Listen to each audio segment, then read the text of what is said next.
Should you invest in the S&P 500 now? Okay, this is a classic question we get from clients. My name is Dominic James Murray, CEO and founder here at Cameron James. I've been working with pensions for over 15 years. Okay, so what I could say is if I lined up all of my clients who have been invested for the S&P 500, they would all say to you, absolutely yes. They love the S&P 500. We invest in it as an index tracker, and obviously it has had great returns over that past period of time. Well, not just past period of time, historically, ever since it came into fruition. Now, a lot of clients say things like, and the media says it all the time, stock market's at all-time high, S&P 500 breaks through high, and people say, oh, market's high, because people are entrenched, I don't know quite from where, about this whole idea of buy low, sell high. But you know, for me, this doesn't make sense at all for retail investors. You're not stock pickers, you're not traders, you're not actively trying to time the market, you are saving for your retirement.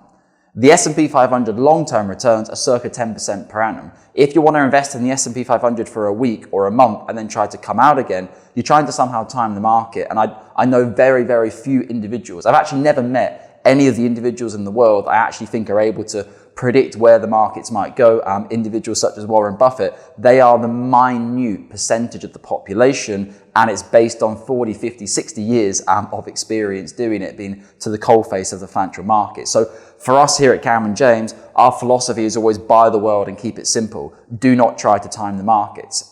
The only time, say for example, when clients during COVID time, when they were investing their money, £1 million pension transfer, they're saying, Dominic, I'd feel maybe more comfortable doing 50% now and 50% later. That's not a statistical decision though, that's an emotional decision. Statistically, you should always invest your money now, today, yesterday, last week, last month, last year. Get your money invested into the market. We always say that it's time in the market rather than timing the market. Now, that doesn't mean to say I'm saying put your money in the market because I know it's going to grow tomorrow or the next day or next week. I have no clue whether the S&P 500 will go up or down tomorrow. Any individual on the planet who says they do know where that money is going to go, they probably shouldn't be writing an article. They should be leveraging themselves extremely highly and making billions of dollars a day. Nobody in the world can categorically know whether the market's going to go up or down. What we can do though, and my team can share the chart, is to look at the long-term equity trend of the S&P 500. But also for yourself as a normal person, look around your house, look around your desk, look around your workplace. Are you using products and companies from America? Do you buy things on Amazon? Do you have an Apple phone? Do you use Gmail? All these types of companies are obviously based in America. And increasingly, while I look around my life, just as a normal, regular person who's not doing statistical analysis of these companies as per, hedge funds and whatever, we are using these companies every single day. Do we think Amazon, Apple, Gmail, everything has become a lesser part of our life as we continue to be more technology driven? I doubt it. So for me personally, whilst we don't predict the markets and we don't have a say on the markets here at Cameron James, I honestly think the American market, the S&P 500, will continue to be the leading market for possibly the next decade or 2 decades or more, possibly forever. We really don't know. What other major global economy or index could potentially overtake the S&P 500 in market size? I don't see that happening anywhere in the near future. So I know a lot of you might be looking at this thinking, oh, I want an answer. Should I invest or shouldn't I invest? Our answer would be yes. It's time in the market, i.e. if you can be in the market for 5 years, 10 years, 15 years, 20 years, you statistically increase your chance of making money as opposed to being in the market for a shorter period of time. So say you're retiring in 10 years time. If you invest now, you have 10 years to be in the market. If you invest next year, you only have 9 years in the market. The more years you can have in the market, the better. And the same goes for pretty much any industry. Obviously, people talk about the flat decade or the flat period of the S&P 500. Yes, but you need to zoom out.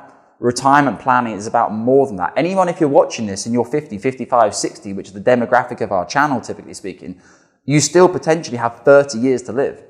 If you live until your 80s, your 90s, maybe even make it to 100, like my gran did. And then even then, is the money going to disappear? No, you may pass it on to your children, your grandchildren, whatever it might be. This money may actually, or a proportion of it, may actually stay invested in the equity markets for 30, 40, 50, 60 years. Who knows? Obviously, could be the opposite situation. Maybe you're planning to spend all of your money down in the next 5 years, in which case, being so long an equity exposure is obviously not necessarily so advisable.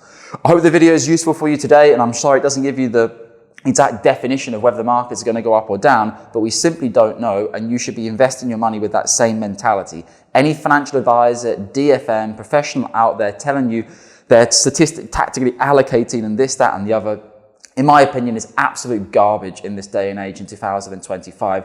Go and look at the fees and charges you're paying these companies, and go and look at their past performance over the past 20, 30, 40, 50 years and compare it to the index funds. And typically speaking, you will see that 80 to 90% of active managers or DFMs have dramatically underperformed the market, and for that privilege, the clients have been paying them a very large amount of money. DFMs don't hang out in poor conditions. They have lovely offices, swanky offices in Mayfair and this and that. That's all being paid for by clients. In my own professional opinion, I do not see the value of working with these types of organizations in comparison to creating a portfolio on your own. If you're worried about risk and you want to be conservative, no problem. You hold a very low proportion of equity. If you want to be adventurous, you hold a very high percentage of equity versus bonds. And it's as simple as that. Risk-rated portfolios are extremely, I say, simple to create. They're not actually that simple. You still have to do all the statistical analysis in the background, but the philosophy of creating a portfolio is actually quite simple. Take care with UK pension assets, and if you want to speak with myself or one of our advisors, kindly reach out below.